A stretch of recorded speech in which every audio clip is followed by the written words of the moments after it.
Hello, everyone. Welcome to our webinar where we're talking about digitally fast and furious, staying competitive in tomorrow's retail space.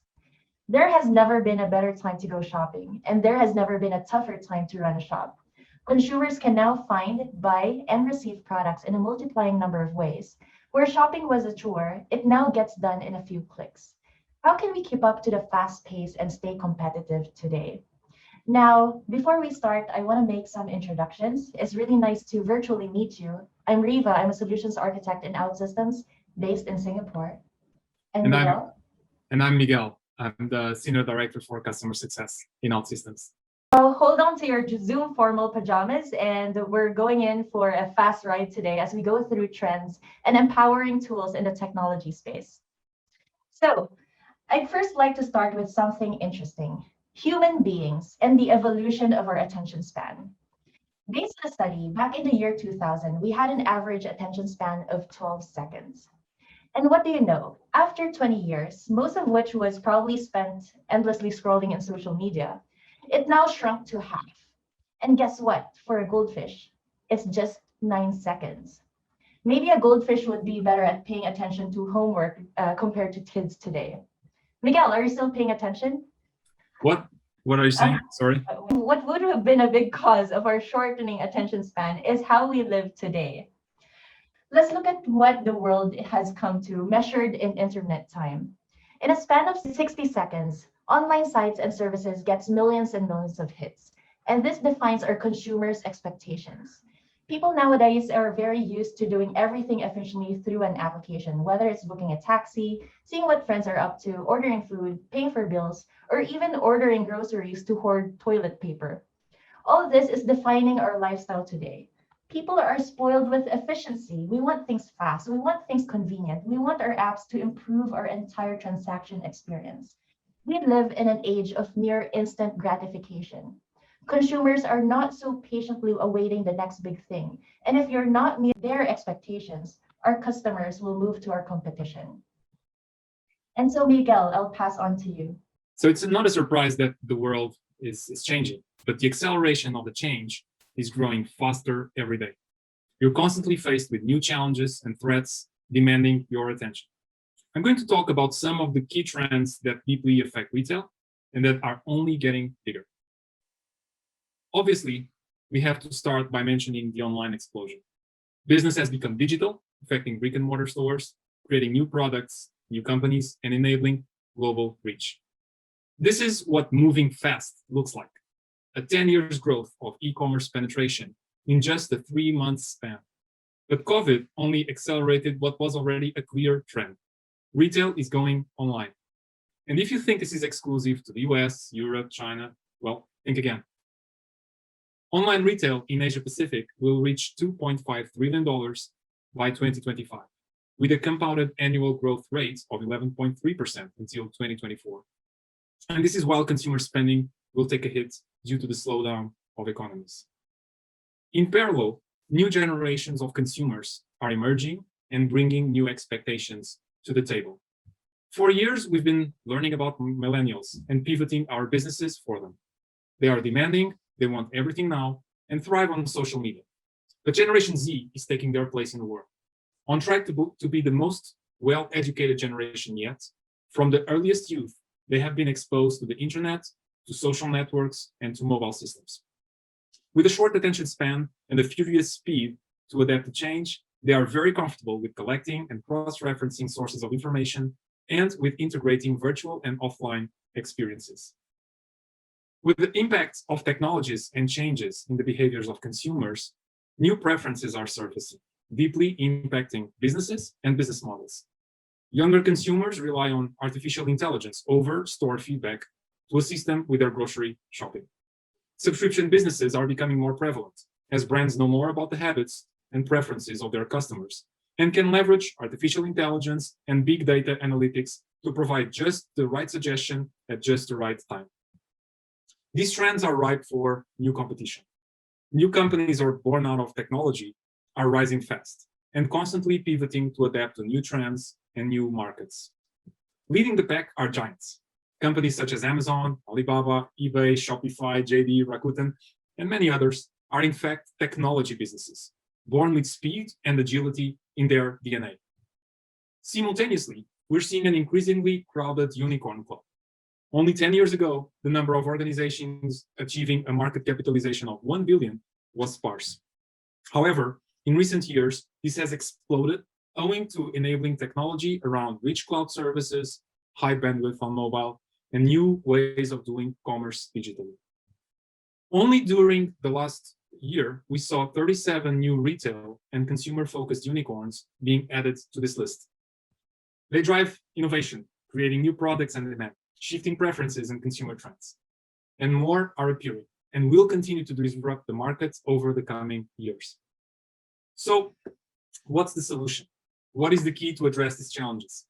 To be successful online, nimble to adapt to new consumer trends, and fast enough to lead the innovation path. How can we catch up? There is one piece of the solution that is key, no matter how you look at it. The key is technology. If you want to deliver agility, innovation, and lead the pack in terms of customer engagement and customer centricity, you have to become a technology leader. Unfortunately, if you don't do that, your business runs the risk of becoming irrelevant. As Luke Keynes said, you need to leverage IT to help innovate and evolve your company, or it will die. But why is it so difficult to become a technology company? Let's look at the main hurdles. So, okay, I'm convinced. I want to become a technology leader, leverage IT to build beautiful experiences for my customers, streamline my processes with field applications, and customize my company's ERP so that it provides the workflows and processes that my company needs. Where do I start? One of the biggest challenges is that you need to leverage dozens of skill sets, from mobile development to user experience, artificial intelligence, chatbots, security, and the list goes on. Well, in that case, I may need to hire some people. But where is everyone? Where are all the developers that I need? And how many different skill sets do I need to hire? I may need a web developer, plus a mobile developer, plus a DevOps expert, plus a designer, plus a security expert. Well, not so fast anymore, right? Well, fret not. I only bring problems, but Riva actually brings solutions. Riva, how can companies address these challenges? Miguel, I like how you put it. That was me many years ago when I was a developer myself. But anyway, let's talk about the solutions. The good news is that there is a light at the end of the tunnel, and the light is right here. That's where Outsystems becomes a technology enabler. So Outsystems is a modern application development tool that gives IT an easy-to-learn tool to build any custom applications using a visual designer. That means that they could build all of these different skill sets, from mobile application development to integration to AI, creating workflows, all in one single skill set. But what does this mean? It means that a single developer is 3 to 5 times more productive, producing better quality web and mobile applications.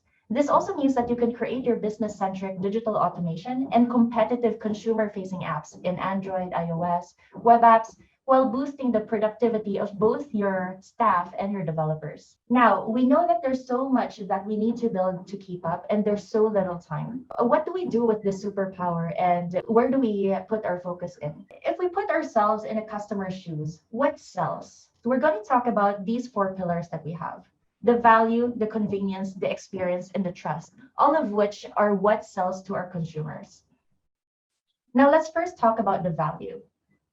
When we speak of value, it means low prices. Majority of consumers goes for the best value for money. They will buy from shops with the lower prices and the best quality. How do we attain this as a retail company? It's to be ruthlessly efficient with our back-end operations and drive down the operational costs. So these can be through cutting down manual processes, automation, maximizing our staff's productivity, and even rethinking about our old school operations, because business operates vastly different today. Let me give you a few examples. So a simple example would be a seamless back office application that automates the back end processes. So in this particular application that was, by the way, built by one developer in 4 weeks, it can show the sales achievements, track inventories, automate workflows, all integrating with my SAP and my Salesforce. Now, this application has improved the back office processing time to 5 times faster, essentially driving my operational costs down. Not only that, how about for my field workers who are out there in the city, traveling around and perhaps inspecting my branches? So this is an example of a native tablet application that is offline friendly. And with this, our field staff receives their tasks for the day, easily navigates around the city, and once they're in the branch, they can now take photos of stocks, scan the QR codes or barcodes, they can go through quality checks and even collect e-signature, all integrating with their back-end system. So Ahold is one of the largest food retailers in the Netherlands with 21 brands and 300,000 employees. Ahold uses OutSystems to consolidate 9 different in-store systems into one single seamless application.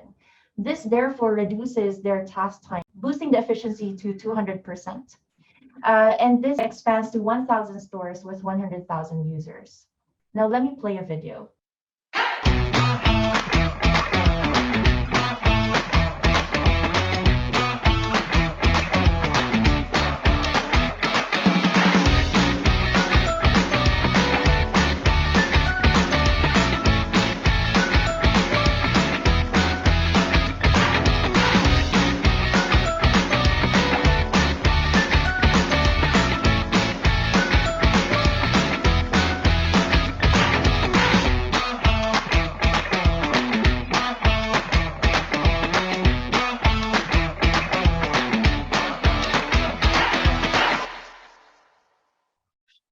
What a great way to automate the personal tasks across the branches. So let's talk about the second thing that sells to our customers. Customers look for convenience. Customers want things now, anywhere, at any time. This also means that we have to think about have less time and effort to purchase for our customers, um, and being able to buy what they need, even in their boxers or pajamas. So it's for going online, giving them different payment options, having fast and easy pickup or delivery. Now, one real life example is Continente, which is the largest retailer in Portugal with 30,000 employees. What they did was they built their e-commerce loyalty application with a huge catalog of searchable products embedded with personalization, recommendations, and an embedded loyalty program. This also offers the customers a varied, convenient way to have payments and for delivery options. Now, they built their e-commerce application in weeks, but not only this, this is just one of the many applications that the company has built on top of the platform. The next thing we want to talk about of what sells to our customers is experience. Now, experience is a big topic. Experience is the number one thing that keeps companies competitive nowadays, and it what differentiates you as an offering. So this also means that we want the entire experience for our customers to be enjoyable, to have less stress, and to make shopping something that they would look forward to. How do we achieve this?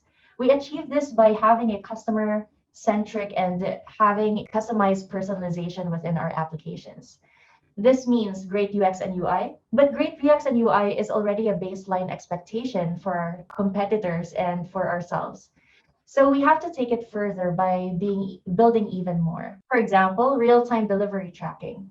So this means that if a customer orders something that they need immediately, they would be able to track in real time where the delivery guy is, giving the customer a great experience. Because, for example, if the customer is hungry and angry, then they can see that the food is coming and they could already assess if they are going to take a snack or they could wait for the delivery guy. This is also an example of an application that was built in weeks in OutSystems. Another thing that goes beyond is maybe doing artificial intelligence and object detection. Now, in this example, the customer can take a photo of a physical product, and the application can then recommend based on that product that you took a picture of. Now, this is an excellent experience. I don't even have to talk to a human being, and computers could already detect what I'm looking for. And this is also an example of an application built in a few days. Last but not the least, the aftercare support and trust that you earn from your customers is a huge thing. This is personally the biggest thing for me that earns my loyalty and earns the right to be recommended to other customers. Now, what does it mean on tackling problems for our customers? It means that support is fast and fuss-free. It means that you can earn my loyalty by proving that you could handle my problem in the best way possible. Now, being able to have an easy to access channel without having to make your customers wait so long is something that will make a huge impression in loyalty. Let's talk about how we could reach this level. Now, kids in the Generation Z today don't like to talk to people. I think Miguel can relate. Yeah, that's So, me. so having an omni-channel chat where I can chat with an all-knowing human-like robot not only helps gives customers a fast response, but also helps alleviate the operational cost. Now, all of these chatbots are not only talking to a robot, but it's a robot that is highly integrated to back-end systems and who could try to dig for information so that they could respond more accurately compared to a human being. Now, another example is having sentiment analysis. When a customer talks to us, let's say to our call center, what our system could do is we could integrate with artificial intelligence and try to guess if our customer is happy or angry.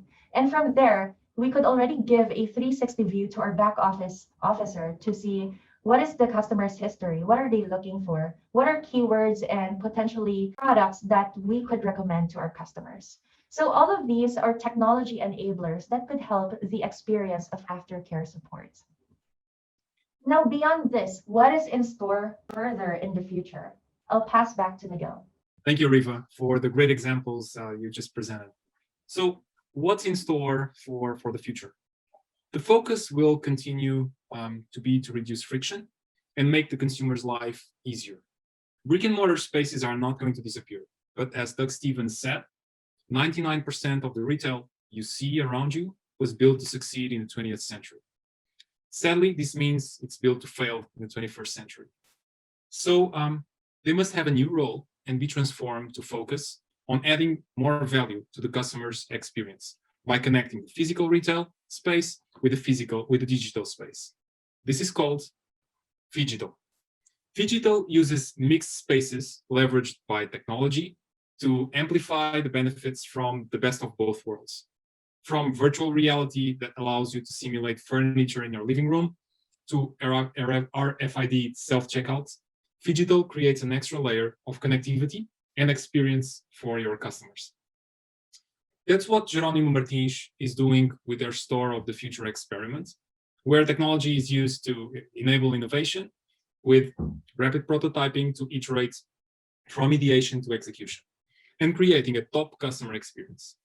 Let's take a look at what they've been doing. The Jerónimo Martins Group presents Pingo Doce and Go Nova, a lab store located at Nova SPE's campus near Lisbon, focused on testing new technologies.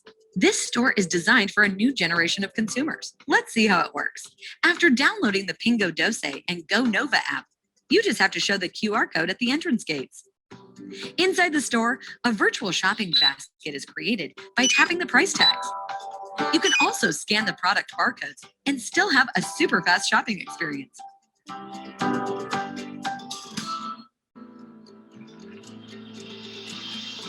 Do you have everything you need? With a credit card, you can pay and walk out within seconds. For late night sessions, we designed Go 24/7, a machine still in beta that works with computer vision and a combination of sensors.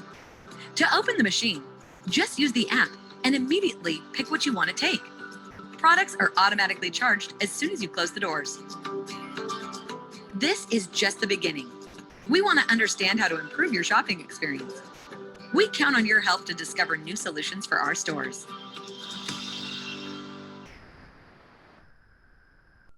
So congratulations, everyone. You've made it. Hopefully you gained some knowledge. And so now what? What's the next thing? We may have the vision and strategy today, but by not doing anything about it, it's just all a fantasy.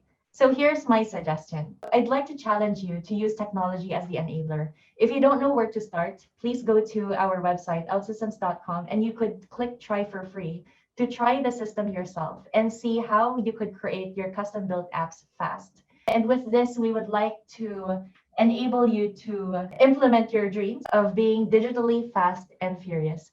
Thank you, everyone, for joining us today. And again, I'm Riva. And I'm Miguel. Thank you so much for attending the webinar.